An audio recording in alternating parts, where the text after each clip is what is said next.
తిరుమల రెండో ఘాట్లో రోడ్డు ప్రమాదం జరిగింది. ఆర్టీసీ బస్సు బ్రేక్ ఫెయిల్ అయి పిట్టగూడ పైకెక్కింది. రోడ్డుపై ఆయిలుండడంతో స్కిడ్ అయి పిట్టగూడపైకి ఎక్కేసింది బస్సు. ఇక ఈ ప్రమాదంలో గాయపడిన ప్రయాణికులను హాస్పిటల్కి తరలించారు. ఘాట్ రోడ్డులో ట్రాఫిక్ అంతరాయం ఏర్పడింది.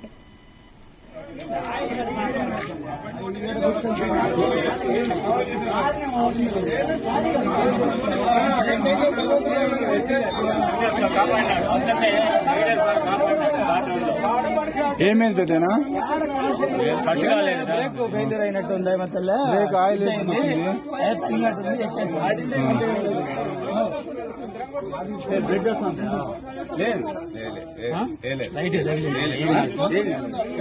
చెట్టు ఆ చెట్టు ఉన్న దానివల్ల ఉంది. ఆ చెట్టు ఉన్న దానివల్ల ఈ మాదిరి ఉంది. ఏం పడదంట చూడు.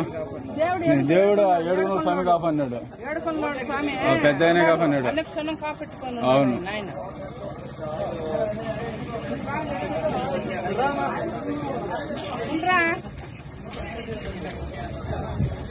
ఇది ఎట్లా బ్రేక్ ఓవర్టేక్ చేస్తా ఉంటే ఇట్లా తిరిగిందంట. అది అర్థం కాలే ఇప్పుడు కూడా.